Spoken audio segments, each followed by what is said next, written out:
What if the greatest loss in life isn't failure, but, spending your whole life chasing things and still never discovering who you truly are? Oh man, that is a heavy question right out of the gate. Right. Well, welcome to the deep dive. Today, we're unpacking a really, highly provocative piece of source material. It's titled The Priceless Soul, Discovering Eternal Purpose Above Worldly Success. And it is such a fascinating read. It really is. So our mission today is to, well, unpack this profound tension. The tension between those external metrics of success that, completely dominate our culture. Right, the money, the followers. Exactly. Money, physical appearance, all of that. We're looking at the tension between those things and the internal kind of hidden condition of our soul. Which is something I think everyone struggles with, even if they don't admit it. Totally. So we're going to explore how this text fundamentally redefines true purpose and hopefully help you, the listener, understand the practical framework it offers for finding actual inner peace. Yeah, and the material wastes zero time diagnosing this core problem.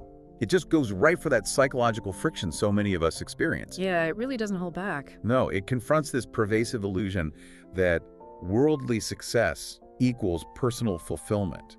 Because, we operate in a society that explicitly tells you your worth is priced by external variables. Right. Like your bank account, your follower count, your job title, even your aesthetic. Yeah, that specific word, priced, it's doing a lot of heavy lifting there. Oh, absolutely. Because we live in this era of, hyper-commodification. Yeah. We evaluate the return on investment for our time, our energy. Even our relationships. Yes. We optimize our morning routines to squeeze out 5% more productivity. And applying that exact same economic framework to human worth, it just creates this devastating disconnect. It really does. The source paints such a vivid picture of this. It talks about people who look completely successful on the outside. They have the corner office, the accolades. Right, they're smiling in all those pristine photos online. Exactly. They're smiling in the pictures, but internally, they're running this constant, agonizing diagnostic. Just silently asking, why do I still feel entirely lost? Wow. Yeah, it's like pouring into everyone else while your own soul just sits there neglected. You're surviving, but you're not actually living. Right. And to anchor this argument, the text brings in a very famous quote from Jesus. Oh yeah, the one about gaining the world. Yes. What shall it profit a man if he gains the whole world but loses his own soul? Man, when you look at that from a purely psychological perspective, it really frames the ultimate bad trade. It's a catastrophic miscalculation. Right. You gain the world, you get every single thing society conditioned you to want, but the transaction literally costs you your own soul. And the material spells out the specific currency of that cost, too. It argues that your peace, your identity, and your connection to something greater, which the text defines as a relationship with God, those are the actual elements that make the soul priceless. So trading those internal pillars for external approval is just a terrible deal. A terrible deal that leaves you exhausted. The text describes this state of existing, where you are perpetually pouring energy into meeting external expectations. Basically managing all the different avatars of yourself. Exactly. You're managing these versions of yourself for different audiences, and meanwhile, the core self is just starved. It reminds me of climbing a massive, exhausting ladder. You're climbing and climbing, putting in all this effort, and then you finally reach the top. Only to realize it's leaning against the wrong wall. Yes, exactly. You've reached the top, but you're in the completely wrong place. Which is such a hollow victory. It is. But okay, I want to push back on this slightly, just to play devil's advocate. Sure, go for it. Because, it is basic human nature to want to achieve things, right? We're wired to build, to improve our circumstances. So where exactly does the source draw the line between a healthy drive to achieve and this state of, losing your soul? That's a great question, and the text actually addresses that distinction. It's all about the underlying emptiness of achievement without purpose. Okay, unpack that a little. Well, the material doesn't say that money or success are inherently bad. The line is drawn at the foundation of the ambition. If your achievement is a byproduct of expressing your innate gifts, if it's an outward manifestation of an internal calling, then it's healthy. Got it. So it's when you use success to try and buy a sense of validity that it goes wrong. Yeah. Precisely. When you trade your inner peace to quiet the anxiety of feeling inadequate, your soul is compromised.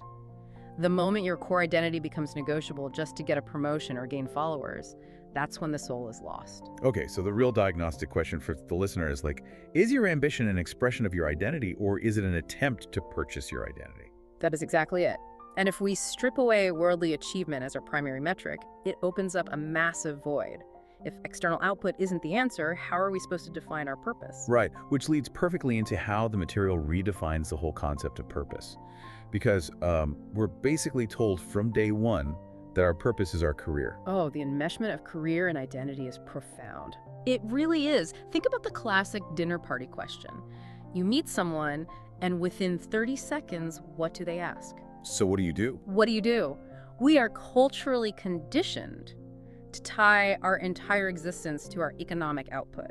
We completely conflate economic utility with existential purpose. Yeah, and the danger there is like, if you lose your job or your business fails, you don't just lose a paycheck, you experience a total collapse of identity. Because the doing was propping up the being. Exactly. And honestly, trying to fit your soul into the world's expectations of success, it's like wearing shoes that are the wrong size. Oh, that's a good analogy. Like, sure, you can walk in them, you can even walk fast if you force it, but it hurts with every single step. It does. And the material offers a direct antidote to that pain. It redefines purpose using the concept of alignment. Alignment. Okay, what does the text mean by that? It frames alignment as living the life God created you to live. It's about remembering not just what you do, but why you exist. That's a huge shift. It is. The text explicitly warns against losing ourselves to worldly expectations by, shrinking our gifts or silencing our calling. Trading inner peace for approval. Right. It reassures the reader that life is not an accident. There's this really powerful concept it introduces. Even your pain has purpose. Wow, your pain has purpose. That is a radical reframe. Because normally, if we're just looking at external metrics, pain or failure is just a glitch. It's deficit. Yeah, lowers your market value, so you hide it.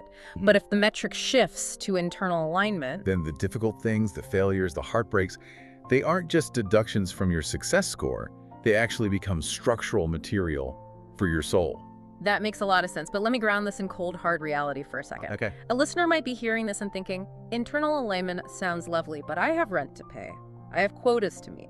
The pressure of daily survival. Exactly. How does the source suggest we actually practically decouple our doing from our being when the world demands constant production? It's tough, but the source addresses this by shifting the focal point. It's not about abandoning your job or your responsibilities. It's about recognizing that your soul is too valuable to waste on temporary things. So it's an internal shift in posture. Right. You stop walking into a room asking, how can I prove my worth to these people today? And you start asking, how can I maintain my internal alignment in this environment? I love that. You can't control the market, you can't control your boss, but you retain absolute control over your internal posture. Exactly. Which brings us to the practical application.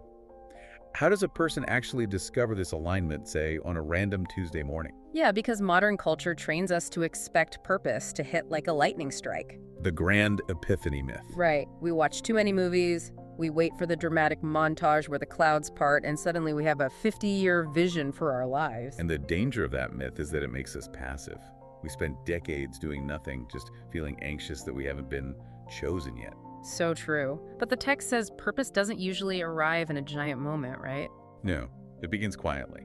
The material offers 3 specific guiding questions to start this discovery process. Oh, okay, what's the first one? First, what brings me alive? What brings me alive? Okay. Second, what brings peace to my spirit? Oh, let's pause on that second one for a second. What brings peace to my spirit? I love the contrast there because peace is a fundamentally different neurological state than like excitement. That's a really good point. You know, excitement is driven by dopamine.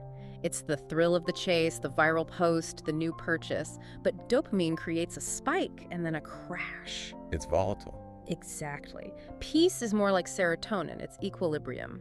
Asking what brings peace forces you to look away from things that just stimulate you toward things that actually sustain you. That's a beautiful way to put it. And that leads to the third question. What gifts has God already placed inside me? Looking at what's already there instead of what you need to acquire. Right. And based on those questions, the text introduces the concept of daily obedience. Daily obedience. I like the sound of that. Instead of some grand mission statement, purpose is found in daily acts. The text lists them out. Acts of loving, healing, growing, forgiving, creating, and serving. Loving, healing, growing, forgiving, creating, serving. You know what strikes me about that list? What's that? Not a single one of those is a job title. No, they aren't. None of them require funding or a specific degree or a verified social media account. They are entirely accessible to anyone right now. They completely democratize purpose. Yeah. Take forgiveness, for example.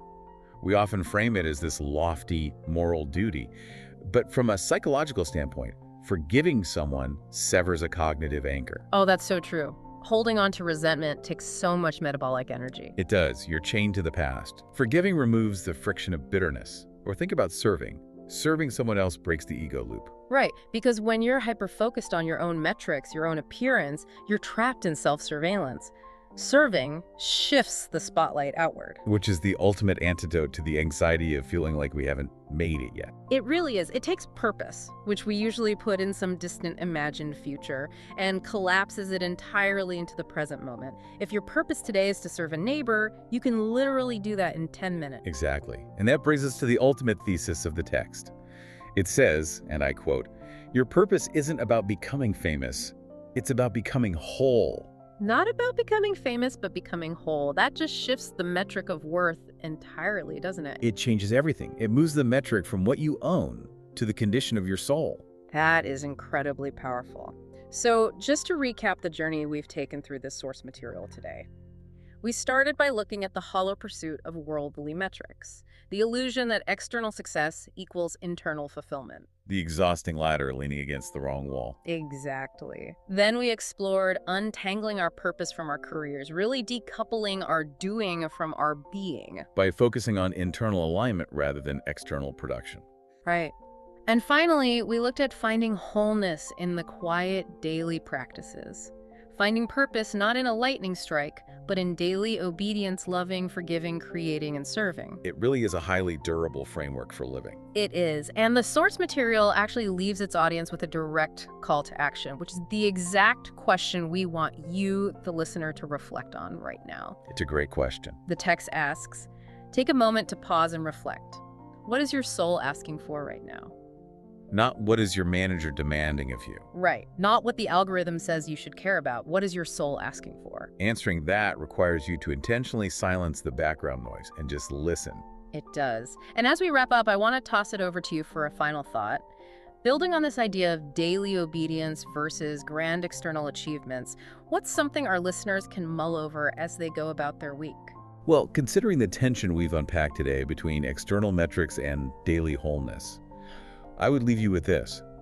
How might removing just one metric of success from your life tomorrow completely change the way you define a good day? Oh, wow. Think about it. If you surgically extract the need for an audience's approval,